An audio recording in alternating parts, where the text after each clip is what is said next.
Hey, my name is Yawn, and this is going to be my, opinion piece on Antihero by Taylor Swift. Now, I come at this with a very nuanced background of very little musical experience, in addition to the fact I don't know a ton about Taylor's experiences prior to this song, or a ton about Taylor herself. I've heard a few of her songs, but it was really more so in Bad Blood, and We Are Never, Ever, Ever Getting Back Together were the main staple hits. And actually, I guess I heard Now That We Don't Talk, in all fairness, but this is sort of my fresh look at Antihero itself, and just sort of an evaluation on it, because I've noticed a ton of people have made reaction videos to the music video, and I'll be talking a lot about that because I got a lot of stuff to say about the music video and about the song as a whole, because I do know a little bit, because I skimmed the Genius article a few months ago, because I originally wanted to make a video a few months ago just talking about the meaning of it, but there's not a ton of meaning if I'm just rereading stuff I read off of the Genius article. Or not article, lyric sheet. You get what I mean. Yeah,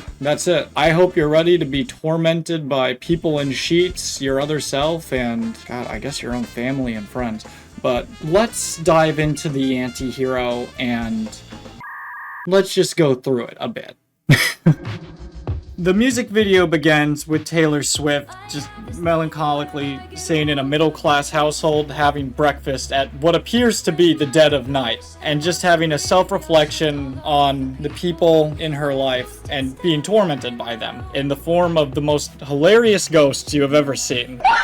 I adore their presentation, and I love them, and I wish I could be one, but alas, I don't have any funny sheets like that. Though, if you notice, there's only a very small amount. It's like, maybe 3-ish? This whole sequence, I think, to me, is a very good, framework to kick off the music video, because it's goofy, it's campy. I hate it when music videos try to have, a super long plot that isn't good prior to the song starting. This is nice. I think it's quite lovely, and the egg yolk just being absolutely disgusting in terms of glitter in it, to me, kind of speaks volumes just about the direction of the music video in general, because a lot of it just seems to be Taylor's own insecurities, which I think I mentioned already. I do know the song revolves around that, but being reflected in a way to where anybody can relate to. And a whole lot of it is just self-doubt and negativity. But what makes it interesting is that it's the music's framing makes it sound kind of upbeat, honestly.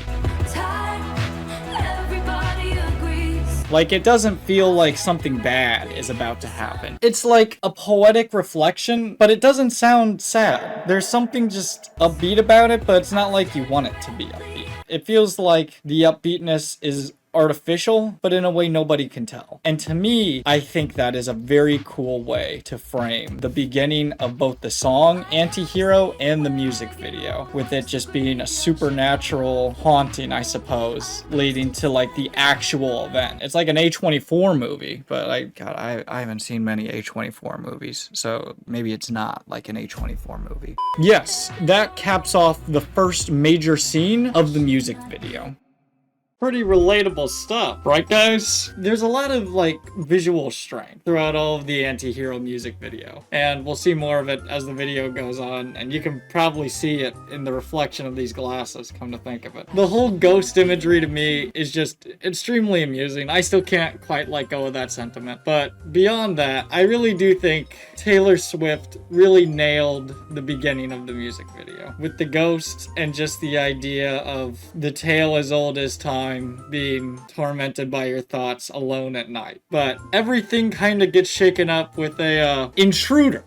That isn't me or you guys or the ghost. It's something far more sinister. And that could just be the unfortunate reflection of our negative habits, or just our toxicity in general. Immediately following the ghosts, she is met with the problem. And what more can you do than party hard and become completely intoxicated and self-destructive through the means of spending time with yourself? And there's a lot of, I don't know if beauty is the right word for that scene specifically, and I kind of dig it. Not in a I can fix her sort of way, but in a more so unapologetic being yourself and just the whole presentation of owning up to that negative image others perceive you as, I think that's kind of sick. Unfortunately, I do think this can lead to even larger problems. Owning up to what people call you is cool. It's very cool to just be like, hey, yeah, I'm not sorry for who I am, but the sign bit is a bit much. Because then it's starting to imply there could be worse lines of thinking that show up as a result of everything that you do here. The music video is still going pretty strong. Taylor Swift has just met herself from, it could be her from another dimension, it could be her from another timeline, but realistically, it's most likely her toxic traits manifest from what people perceived her as. Sort of like a monster of their own creation sort of thing. Like I don't want to say Frankenstein, because he wasn't really a monster of their own creation. And I don't want to say reverse Frankenstein, because I don't entirely know what that would mean. But yeah, you get you get the idea. Hi, it's me. As you can see, I am now quite problematic, and I even have my own sign, though this one reflects my own insecurities. And I sure hope I'm not losing my mind, but I might be. But it's a very interesting presentation, I think, with Taylor Swift coming in all problematic. She's ready to shake up everything, you know? She's ready to destroy everything we have. And it's really kind of just depressing, or at least I think so. But it isn't yet. It's the start of something much worse. It's sort of like when you see the signs and you know everything is going to crash and burn, but you do it anyway because it might be funny, or there might be something like redeemable about it. That's sort of what Taylor meeting other Taylor is. But I'd rather like stare at the sun, look at myself in the mirror, is just very intense. There's a lot of visceral emotion in the chorus. And it's difficult to say whether or not there's any real weight. Well, that's kind of a pun given some of the other scenes in the music video. But it's difficult to say there's any real weight to it in this scene because things are just starting off. We're just getting into our anti-hero personality. I'm yet to drink. Okay, well, I've had a little bit. I'm yet to drink copious amounts of this. I still have the whole bottle. I'm yet to smash any guitars, and I've only just written down the thing. I haven't tapped at it rhythmically. I haven't internalized it yet. We're just getting started. And that's sort of how the music video is too, but this plotline gets cut off to explore a different aspect of Taylor, which I suppose would be the giant. Taylor's story resumes with the giant entering the dinner party, and she just completely interrupts everything. Everybody's horrified. How could this giant woman enter my home? The fuck? Who let her in? Freeze! With a heroic gentleman shooting her with a bow and arrow. And of course she bleeds the same stuff the disgusting egg did. And then a soft reflection of just munching on everyone's leftovers, drinking your problems away, and just a very sad moment. But the whole scene, it highly focuses on I'm a monster on the hill. Everybody else is a sexy baby, along with too big to hang out with. Because everybody else in the shot is framed as perfectly normal. Everybody's chilling out. They're all wearing their casual dinner gear. I mean, Taylor also looks perfectly normal in terms of clothing in this scene. What I get from this scene is the framing of you're too large to go anywhere in terms of like popularity. You don't fit in with your friends anymore. You're too different. You're not the same person that they knew when you guys started hanging out. And that's the problem. She's the problem. You're the problem. It's me. I'm the problem. You know what I'm saying? But the bit about altruism, like the congressman bit, I think it's a very regular toxic trait. I think most people are narcissistic to some extent. And it's more so Taylor owning up to it to cover her wounds. Because I'm sure you guys can see in the video, in this spot, she puts the vote for me for everything pen right over where the gentleman shot her. That's some very unique storytelling. Beside the case, this scene is done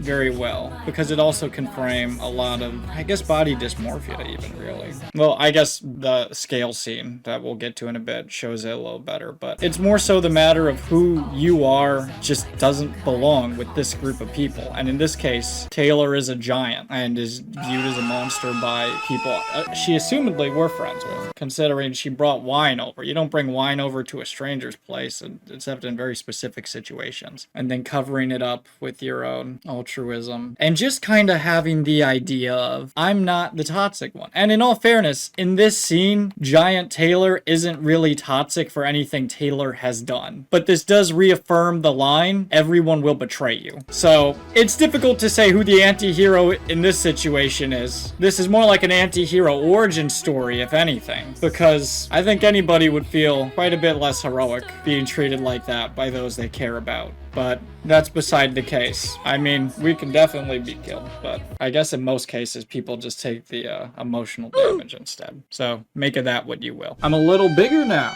This is me being a giant, and also because I don't have the special effects to make myself a giant without getting right up to the camera. But the whole scene to me was very well done. Once again, I rather like the music video, if you couldn't tell. I don't think I'd be making this video if I didn't like the music video, though I guess stranger things have happened, so I believe it is totally possible for that to be the case. I think I am the monster on the hill currently. Before we move on from the giant entering the dining room with all the friends, this scene is also incredibly sad to me for no reason. I understand that the song is very deeply personal to Taylor, but it's also very relatable due to the way she wrote it. And I know it's not like a happy song. Nobody's happy to be the anti-hero. But this particular scene, just trying to show up and hang out, and they don't even make any attempts to like really help you fit in, that kind of hurts. Beside that point, I do think it is very artistic, and I have a lot of respect for the scene overall. I really think that the giant here isn't like one of those giants in the hollow earth like they say on TikTok. The giant here is just kind of ourselves as we grow up, I guess. Not to say your friends will like betray you when you grow up, but it's more so like the more you change, the more you kind of do grow to be a different person, and friends can't really recognize you for that. It's very subtle storytelling, and I could be looking into it too deep. In all fairness, there could be absolutely nothing here, and I'm just the giant in your camera spouting about how a scene of a fully grown woman pretending to be a giant and then getting shot for being a giant was very profound and deep about the meaning of friendship. Yeah, that sounds pretty goofy. But I do think this scene fits well into anti-hero itself, but I also just think the lyrics especially really fit into this scene. Now, I do know the, gosh, what was it? Everybody being a sexy baby thing? I think that's from 30 Rock. I remember that for fact from the Genius lyric sheet, because I remember reading that and thinking, oh wow, that's super cool. I wish I had thought of that, but I'd also had never seen 30 Rock, so I don't think I was the ideal candidate for that. But moving on, we can go check with the other plot threads. And we're back with Taylor and Taylor having the time of their lives with violence, drinking heavily, throwing up, hatred of one's body. This scene really has it all, and it's also very sad. It's exhausting being the anti-hero. I mean, the problem here is by giving into this toxic way of what others perceived you as, you're just hurting yourself. I mean, this isn't right. Jumping on the bed, that's right. That's fun. Drinking heavily, that's fun in moderation if you do it safely, ideally most of the time. Okay, standing on the scale is never really that fun. But just that, like, slow shaking of the head, disapproval from the other Taylor is just, God, it's just so nasty, dude. It just makes you feel so crummy. I would rather stare directly at the sun than have that kind of disapproval. It hurts and it sucks, and don't even feel like you could be a hero of any kind or of any heroic traits if that's how you feel about yourself. And it sucks because people go through it all the time. I know plenty of people who would rather stare directly at the sun but never in the mirror. I think that's a very common trait. And this is only a very short section of the music video. This is literally just the chorus before the big skit, but it's very vindicative. Well, I don't know if that's the right word, but it tries to prove a point, and it does, that this style just can't go on. And I'm sure I'm missing a lot of things by not being a Taylor Swift fan and reading into this music video or giving my opinion on the song itself, but the scenes throughout, they are very impactful on just the negativity one faces. And the scenes involving Taylor with other Taylor, while kind of like goofy and campy, are just kind of reflections at the end of the day of your worst insecurities come to life. Like the mirror scene specifically, with Taylor looking in it and then just seeing other Taylor kind of slowly come in and the camera focuses on other Taylor, that goes hard. The whole influence of Taylor versus other Taylor, it reflects really well. I think with just most people in general, everybody feels like sometimes they have some sinister hand moving them, not like the invisible hand of the market, totally different thing. Just sort of their worst aspects of their personality coming to life. Like everybody everybody has some flaw of some kind. For some people, it's ego. Some people, it's relying too much on nepotism. Some people, it's anger. Some people, it's just generally overall being an awful person. Or, I don't know. I guess those people who think donuts should be full price after they've been out all day at like supermarkets. Like if you go to a grocery store and you want to get a donut, everybody has those like evil parts of their personality, but it kind of sucks to see them take a visceral hold over somebody as they're just kind of becoming worse and worse. And as being the anti-hero, it all builds up to a scene that is overall very, I don't think it's funny. Cue the booing, cue the throw me in my own coffin and do the orange justice outside it, but I don't know. I am a certified anti-hero skit hater for this moment. Here we are in Taylor's dream, where she imagines that her daughter-in-law killed her. If you guys have ever seen Saturday Night Live, that American TV show thing where they do the skits, it's like that. But basically, it's a big plot twist where her two descendants, her son and her other son, and her daughter-in-law are absolutely infuriated that all of her assets are going to all of Taylor's cats, which, in all fairness, they are very cute. And in return, it's like a Knives Out 1 situation. Well, I don't know if I want to... No, it's not really spoiling anything. It has nothing to do with, like, the mystery of it. But it's like a Knives Out 1 situation where everybody wants the money. Or any movie where everybody wants the money. Then there's shock, there's horror, everybody's angry, and they start blaming each other, and the whole thing ends in a battle royale. Everybody fighting, and Taylor is just devastated and slowly walks out. It's not that funny. I don't know. It's nothing to do with the actors, I guess. I mean, they're saying all their lines right. It's just so awkward to me. It's like secondhand embarrassment watching these three full-grown adults talk about Taylor Swift's money that they don't have. And maybe that's the point. Maybe the point is that it's secondhand embarrassment of just how like out of touch they are. I feel like it doesn't belong in the music video, especially when the other scenes were a lot like more grounded than this. This feels like they're parodying themselves and the song as opposed to more show through the cinematography. And then the part kicks in with I'm the problem, it's me, everybody agrees, plays with Taylor slowly walking out of the coffin. But the fact, the big focus, I don't want to say beat drop because it's not beat drop, but you know, the little slow, I'm the problem, it's me, and then that very sad, everybody agrees. That part, I think, is still very poignant because you're blaming yourself for how others react to your actions. And in the end, yeah, everybody will agree. Well, not actually, but in this specific instance, it's that fear that everybody will agree. And that's good. I think that's solid presentation. But that skit, I wish I never saw it.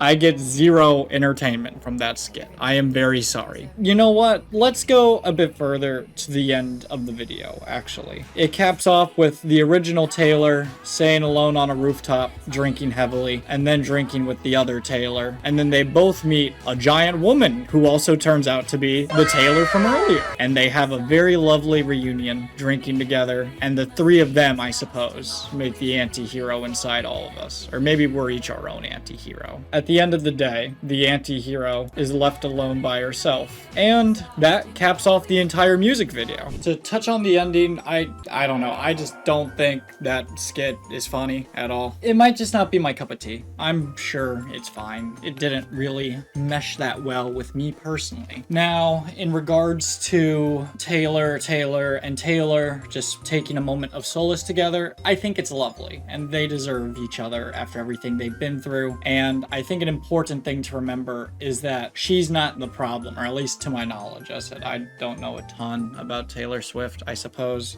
All that remains now is my overall thoughts. I think Anti-Hero is a very well-made song. I think lyrically it is incredibly strong. There is a lot to appreciate. There's quite a bit to do, and man, I really should have like done my hair before I record any of it. I don't want to like hyper-focus on all the negativity and self-doubt and self-hatred that comes within Anti-Hero. I want to have like a couple shout-outs, actually. Number one is Taylor Swift's Antihero featuring Bleachers. It turns Antihero into a duet, actually, between, I guess, the guy from Bleachers. I'd never heard them prior to making this video and listening to the song for like a solid month or two. And it is overall absolutely lovely, and that feeling of soul-crushing loneliness within yourself makes it feel a lot better because there's somebody else going through it. It's like your friends are going through the same thing, so you're not alone. You still have somebody in your corner who's, while they're in those feelings of just being that art bro on the hill, they're okay because they have you, and you're okay because they sang the lyric, Taylor, you'll be fine. And the other two anti-hero recommendations I have are both performances from the Live Lounge. I only saw two, and I will put them on screen now.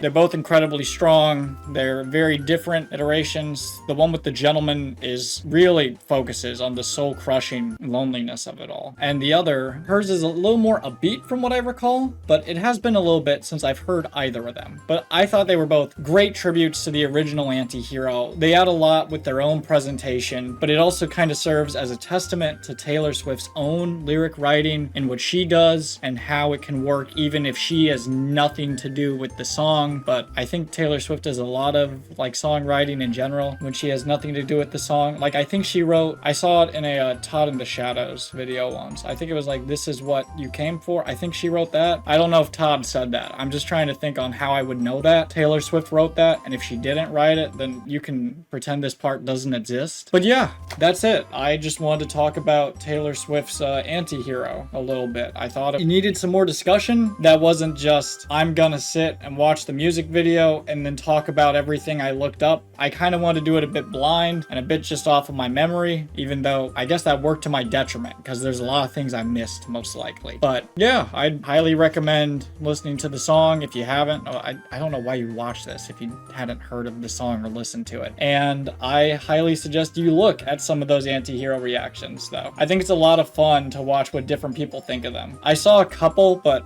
I only really remember one. It was like this panel with 3 people, and I think they normally like reviewed anime or something, but I liked watching them. Thanks for watching, and have a great rest of your day, or do whatever, or I don't know. Do